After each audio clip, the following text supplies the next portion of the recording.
Hi everyone, and welcome again to my audiovisual channel. My name is Gabriela Handal, I'm a draftsman, and today I want to do the first of what hopefully is an ongoing series of videos during which I kind of talk about, analyze, critique, I don't know, um, paintings or drawings or just works of art that I really like. And I think I want to do something similar with not just visual arts like with paintings and drawings, sculpture, what I was just saying, but also with like movies. So yes. Um, and by the way, so the word critique has a really negative connotation when it's used. It's usually used to mean that the person doing the critiquing is just saying negative things about that which they are critiquing. But a critique is an analysis, and it includes saying the positive things as well. So, just so you know. Anyway, if you want to support my channel, and I hope you do, please like and share this video. Subscribe, share it with your friends, leave a comment, tell me what you think about this series, if you like the video, any suggestions that you might have for this video or any of the videos, really. And, okay. So, alright, so the painting that I want to talk about today is a little unexpected, I guess, because it's a painting by William Holman-Hunt of the Virgin Mary. The painting is titled The Bride of Bethlehem, and it's a portrait of her, and I'm going to show you in a second. And, well, I guess I can just do that now. Let me make myself smaller. Put myself in this corner here. I think that's the entire painting in view. Okay, so yeah, this is the painting, and it's just a lovely painting. And okay, so what can we start talking about? So yeah, this is going to be the first video about this subject that I want to talk about, just like gush over paintings that I like and why I like them and this type of stuff. And I don't have a plan, I didn't take notes. We'll see what happens, I'm going to wing it. I started a study of this painting. I don't know how much I'm going to develop it, but I've been wanting to do master copies, at least with drawings, just because I think I need the practice in terms of being able to draw stuff. And actually, let me make myself bigger again so I can show you real quick. Because I have it right here. Here is the study that let me straighten it. Okay, there it is. Anyway, that's the study that I'm doing. Just to see. I don't know, because there's lots of things that I find very interesting in this painting. I'll put myself here in the corner again. And I think one of the first things that strikes me about the painting is the eyes, because Holman-Hunt has this habit, or had this habit, of making gigantic eyes, just like in this character, in this painting that we have here. And I think it might have something to do with his own eyes. He had like these big kind of sentimental looking eyes that had like a considerable part of the lid, the top lid, visible beneath the fold. Like they weren't hooded or anything. So you could see both parts. You could see like the flesh up here directly under the eyebrow, and then this part of the lid that is right by the lashes. You could see part of that in William Holman-Hunt. But I think he had this tendency to, I don't know why, to make really big eyes, really big round eyes I just feel like his eyes are very similar across his paintings, in humans, of course. So that's the first thing that strikes me about the painting. The other thing that strikes me about the painting is the facial expression of the Virgin Mary here. Because, let me make this farther. Smaller, so, anyway. because, just give me a minute. It has, because the facial expression, first of all, it's really very relaxed, calm. There's no tension, like at all. Which I just think that aspect in particular is like really accurately depicted, because there's no contraction of the musculature here on the forehead or between the eyebrows. The eyebrows are relaxed, meaning, and the reason that is because they're just kind of, there's the movement of the eyebrows being raised like this is not there, even though she's looking up. She's kind of like relaxed. Her face is completely relaxed, but still looking up. And so that expression of that muscular relaxation is then also combined with the, I want to say innocence, but I feel like that is inaccurate.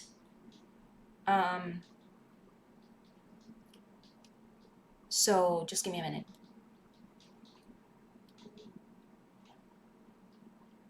Kind of like a still acceptance of what she's supposed to receive.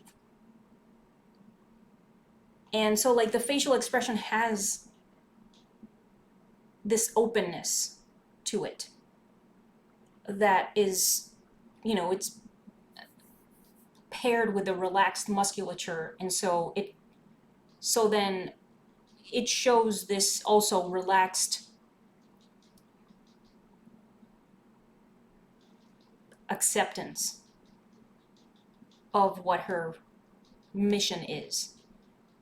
Okay?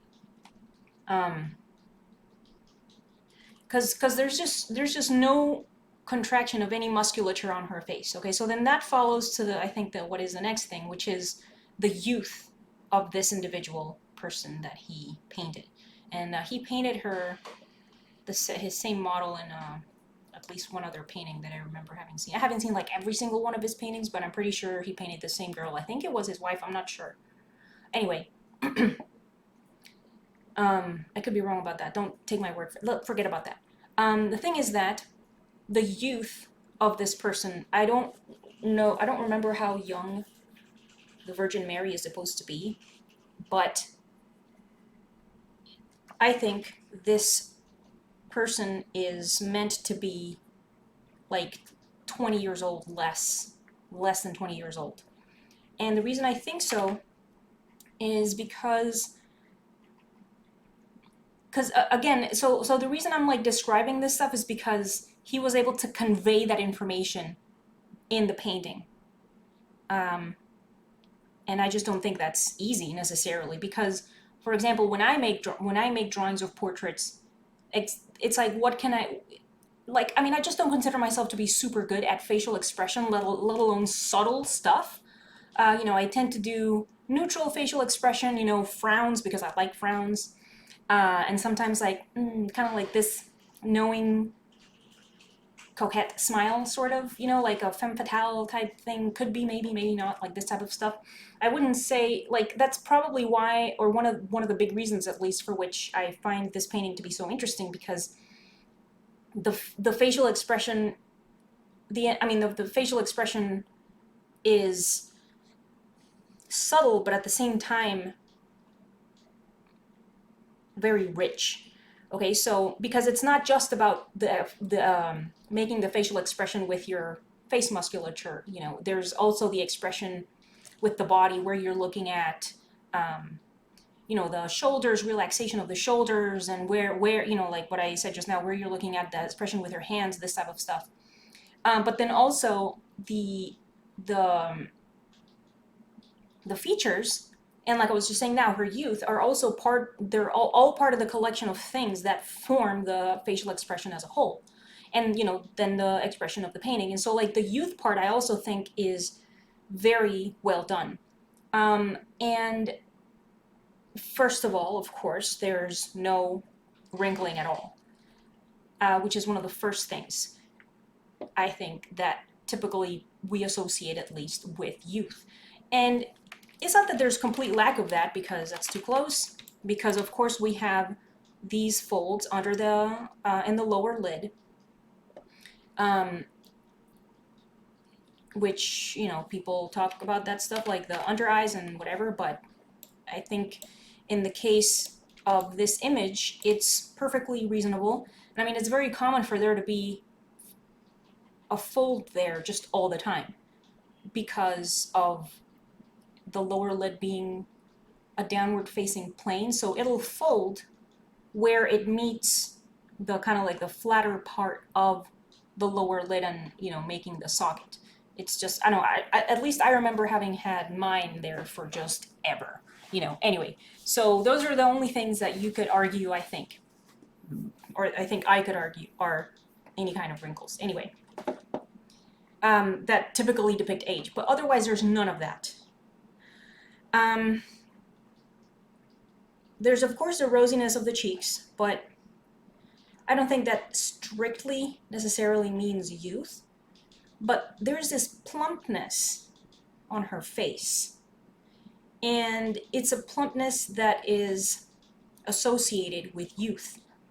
And it, you know, we continue to try to fake it as we age, and that's normal, that's fine, whatever, because youth is great, of course. It means health, it means fertility, and all of these things that we appreciate and we should appreciate. But so plumpness, what does plumpness mean? It's like, you know, if you think of a sponge that is damp, kind of, and it's like a sponge, if you smush it, it's like bouncy, it bounces back, and you can kind of press your finger into it, and it kind of has a bit of pressure that kind of pushes back, and then when you release your finger, the surface of the sponge returns right back to where it was. So there's something about that behavior in very youthful skin.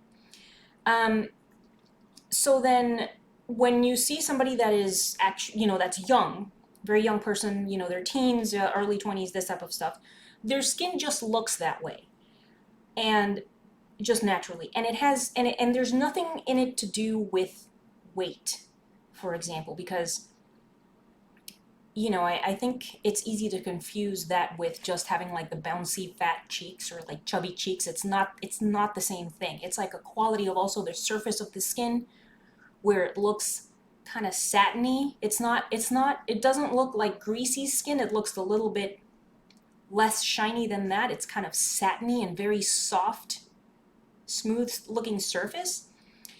And so that's the kind of plumpness that I'm talking about, which I think this painting, the portrait, is showing here. And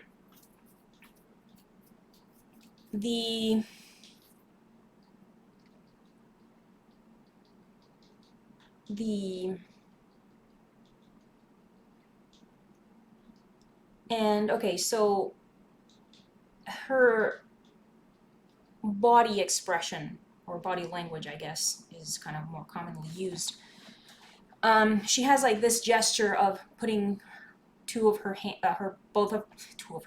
as if she had more than two, her both hands on her chest.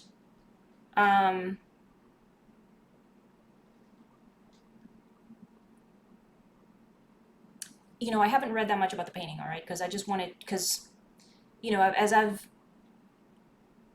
mentioned before, one does not have to do that in order to be able to appreciate a work of art and want to think about it and look at it and spend time with it and contemplate it and this type of stuff. Okay, so I might do that afterwards as like an added bonus regarding the information about the painting, but this analytical stuff or just thinking about it does not require reading about the painting, all right? Because as I have mentioned and ranted about many times before, the work of art has to stand on its own via good visual quality in order to kind of capture the attention of the viewer and maintain the attention of the viewer. Okay, so all of this talking that I've done is completely and entirely based on the painting having captured my attention and maintaining my attention just based on its visual quality. And so like all of this chatty stuff that I'm doing now is derived from that only, okay? Okay, so I want to talk more about the features. Oh, well, I guess I was talking about the expression. Her hands are also relaxed. Like, even though she has them up here on her chest, like, I'm just saying, even though, because you obviously have to make muscular contraction to bring your hands up here to your chest, but the hands themselves are relaxed. You know, like the fingers, for example. Can you see my? Let me look at what you might be seeing. Can you see my hands? Yeah, you can see my hands. So her hands are here, like she's not like clawing them like that. You know, she's not making to be, you know, like claw fingers there, digging them into herself, this type of thing.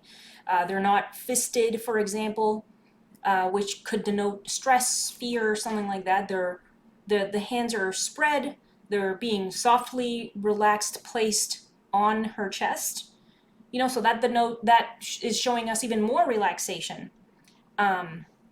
She's just like very calm and relaxed. Just continuing to refer to this openness, and it's like a neutral sort of openness, but also, I mean, yeah, neutral because okay, so if we know about the Virgin Mary's mission in her life, which is to give birth to Jesus and then raise him and then just lose him in the most tragic possible way, you know, that's not, I don't expect anybody to jump into that. But, you know, she's not like, okay, I'm super excited to do this. She's more like, you know, like calm, neutral acceptance. It's like, yes, I'll do it. But, you know, and not like openly turning away, like, that's fucked up, but I'll do it. You know, like it's not that kind of grumpy acceptance, sort of. It's open, you know, I have to look up synonyms. Open, calm, fearless acceptance of all that is to come for her. And so, like, that is what her facial expression and the expression of her body tells me here, okay? So I want to talk a little bit more about her features. I quite like that her eyebrows don't look like plucked or something. The positioning of her eyebrows is really good because of what I was saying earlier, how they're not like pushed up like that with the forehead musculature. You know, because it could, you know, if Holman-Hunt would have done like everything the same, but then the facial expression was looking up, but then it's kind of going like that, you know, that could denote some kind of fear for the events that are coming, but they're completely relaxed. And, you know, she's not frowning, like the inner corner of the brows is not pointing down. They're not pointing up. They're not lifted, you know. And just like in terms of, again, of like the features of somebody that is relaxed and also youthful, it's like the placement and like the angle of them is really good. It's accurate. And her eyes are this kind of deep sea blue here, and she has like these almost puppy dog eyes that are like almost like a little bit droopy, but I think rather the inner and outer corner are almost in line, or the outer corner is like a little bit higher, teeny tiny bit higher. I mean, that's probably it might be irrelevant, I'm not sure. But they're very big eyes. They're very big eyes, and it adds to her. I think innocence is really inaccurate here because it's not innocence because she knows what's coming.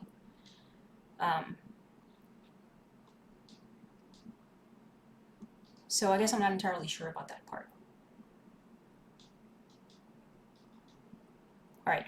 Anyway, so the nose.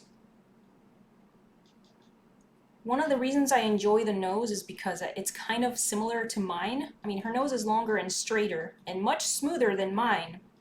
But these, you know, she has these flared nostrils and this septum that is just like ridiculous, you know. But it's also cool. This cartilage part, should I try to draw something here? This cartilage here, this part of the cartilage here, like I like that it's present. And I also like, it's too close. I also like this part here that is very soft shadow. Also talking about that very same cartilage that starts when the bone, the nasal bone stops, and the tip of the nose and the nostrils are all made with cartilage. So then I just think that's really kind of like a deft application of color there, because it's not, you know, it's not,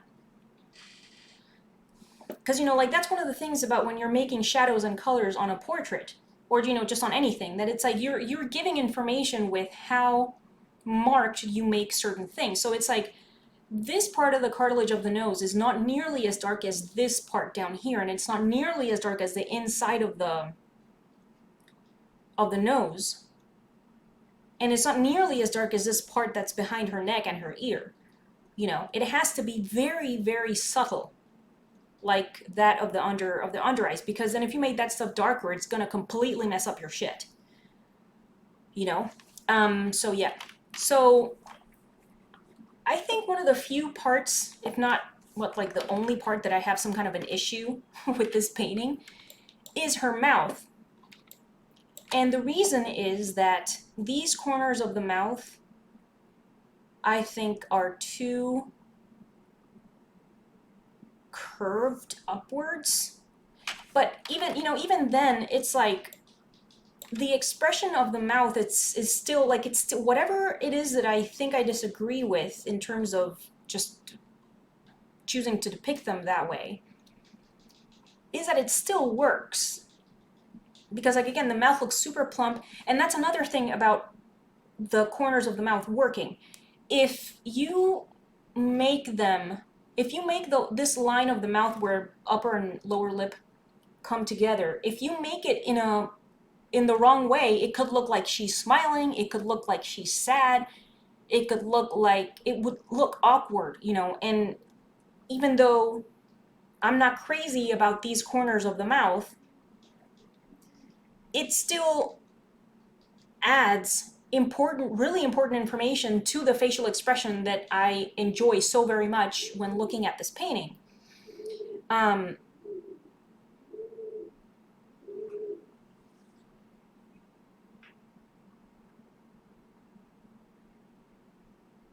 So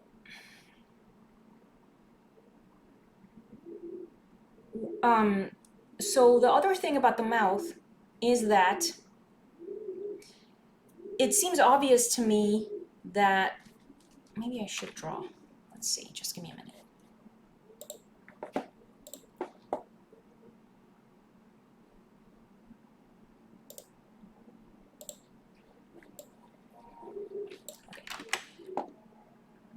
It seems obvious to me that the upper lip is in the front and the lower lip falls behind it, and then, alright, that doesn't make any sense. How do I explain it? Just give me a minute. So if I try to draw like a profile of this, and I'm using a mouse, alright, so if it's gonna suck, you just have to just be patient with me here. So I think her nose would be something like this, maybe, and I'm gonna just exaggerate. So because this is considered a big nose, alright? And lots of people would get this fucking operated, okay? Don't act like you wouldn't. Flared nostrils, something like that. And then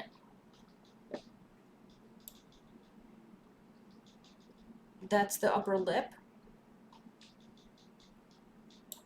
And then lower lip, very sticky outy kind of. if you've seen Mila Jovovich's mouth and profile, something like that. And then she has like this great chin, kind of like this. So this is what so again, this is exaggerated, okay? But then the path that these outer edges of the nose, mouth, both lips and chin do is like this diagonal line like this. And I feel like I can clearly see that from here, the front, even though the painting is practically full front. It's like a very, very just off 3/4 portrait. And I just enjoy that. And I kind of also have the impression, I mean, I'm not entirely sure, but I have the impression that she could be just about to part her mouth, but that might be part of the relaxation that I'm talking about. Yes. So I want to talk a bit about application of color, and you must remember that I'm not a painter, okay? But it's obvious when you look at anyone, okay, that his use of color is really good, because just look at her face. There's a ton of stuff happening here. There's like all of this green around here, and it's like, again, it's like thinking still about the fact that he is painting, not trying because he achieved it, that he is painting a young person. You can't put certain things on a young person because it's gonna make them look older. And it's gonna look shitty, you know?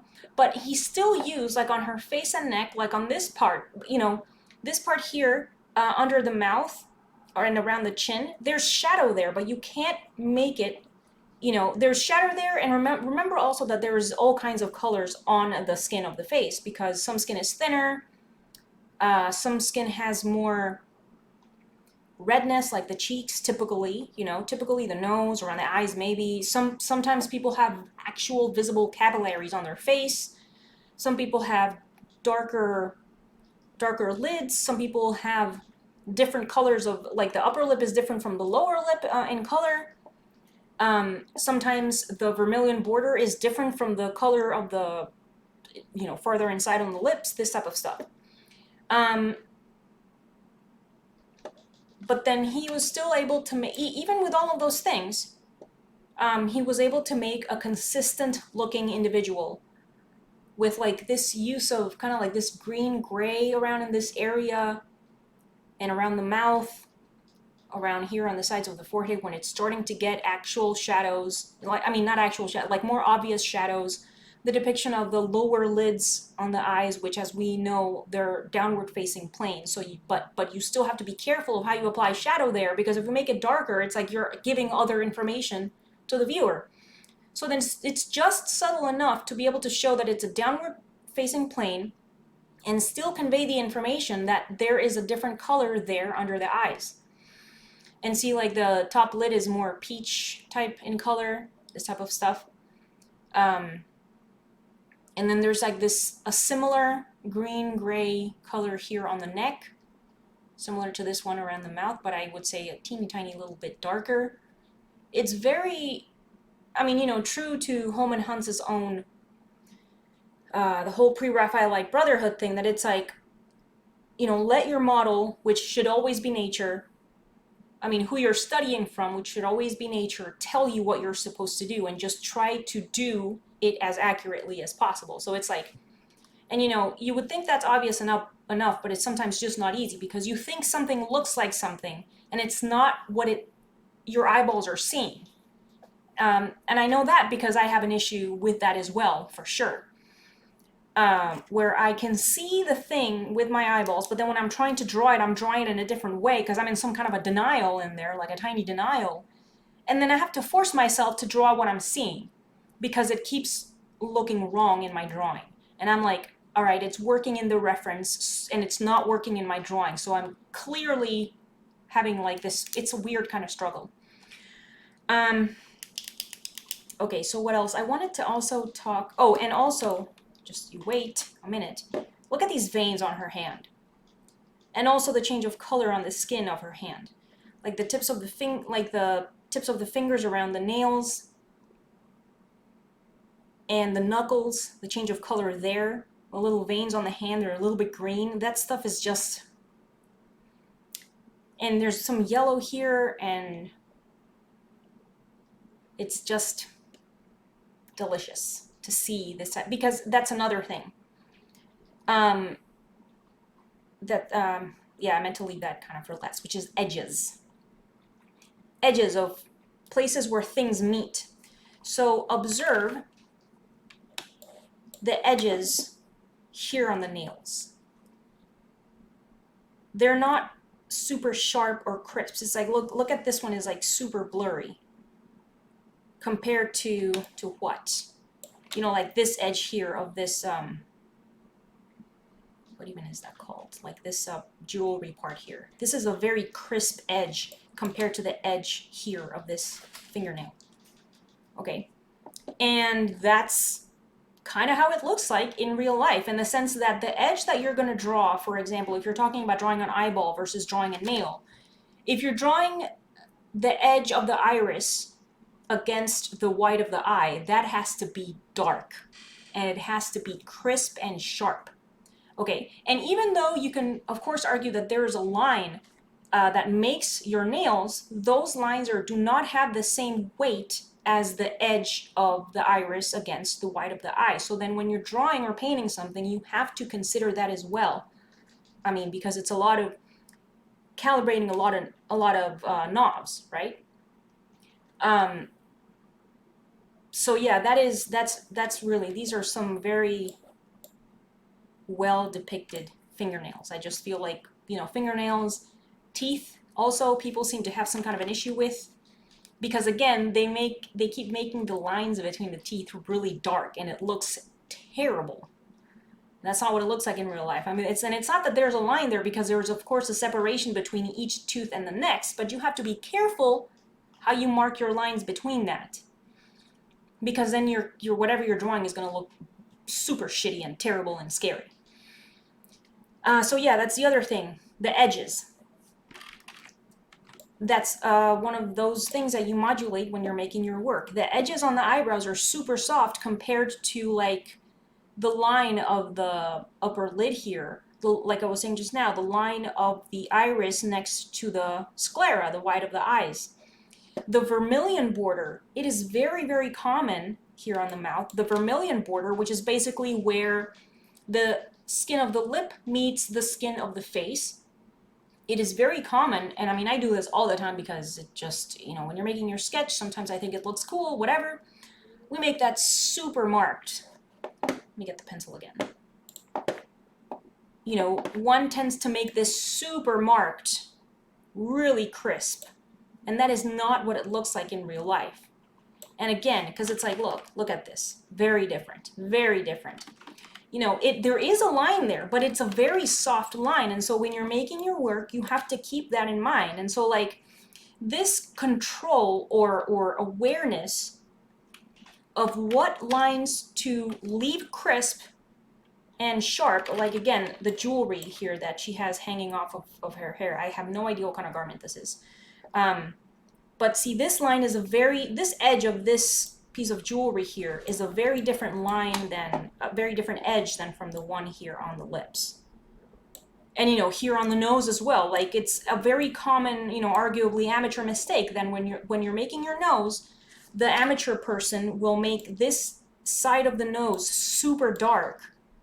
And, you know, like, again, that isn't wrong strictly, but it's too heavy for that part because it doesn't look that way in real life. But it makes sense as a piece of information to be able to differentiate the nose coming out from the rest of the face. Of course it makes sense. You just have to modulate, the person just has to modulate the weight of their line better. That's it. Not a problem. But yeah, because again, if we go here to her nose, it's like all of the information for us to be able to see a nose is right there. It's like all there. This is like, you know, like the length of the nose, bridge, here, you know, where you transition into the eyebrows, into the socket, the upper lid, this type of stuff. All of that is there. Lightest light which is, you know, very often there's a very light light on the bridge of the nose to the tip of the nose, this type of stuff. Like all of that stuff is there. The cartilage, like I was saying earlier, the alar cartilage, all of that stuff is there, very clear. He even has, what is this called? Form shadow, I think it's called. It's like slightly darker here in the middle. He even has that. But it is treated with a deft touch of just being aware that you have to apply different pressure, and in this case different color and different crispness of your lines and your edges when you're making your thing. Otherwise you're going to provide inaccurate information to your viewer and it's going to look off. Yes. So how long has this been going for? Wow, 35 minutes. Okay. Right, so I think that's about it. This is a very nice painting. I don't know what size it is. I don't even know what size it is. The colors of her clothes were also obviously well chosen. I don't know how you do that, but he did it well. I mean, I'm sure it's a matter of just also being observant, and I feel like one's gut knows, one's instinct knows how to choose colors well. You know, this jewelry that she has on her forehead and coming from the back of her ears, you know, it feels heavy. It feels like it's clinky, you know, like it's gonna have like this solid clinking sound, which is very satisfying because of the weight. Like it doesn't feel flimsy. You know, they feel like good quality metals, whatever that may be. The fabric of the headdress of this, whatever she has on her head right now, feels like it's thick and heavy also. Versus that of what she has on as a top here, or it could be like a long dress. I don't know. Obviously, we don't know because it's not shown. But the one she has on her head looks obviously thicker and heavier than the one she's wearing on her body, and that's cool. Being able to also convey that information.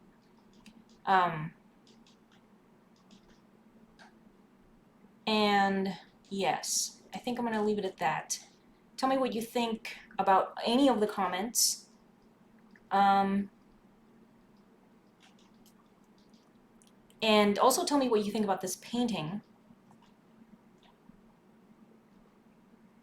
because it's a very nice painting. So let's make that go away. And let me make myself bigger here. Yes, so please tell me what you think. Please tell me what you think about this painting. Please tell me what you think about the comments. What kind of comments do you have on the subject of, you know, the painting? Please remember to like and share this video and subscribe to my audiovisual channel. Leave me comments because I want to read them and reply back. And yes, thank you very much for watching and have a lovely day.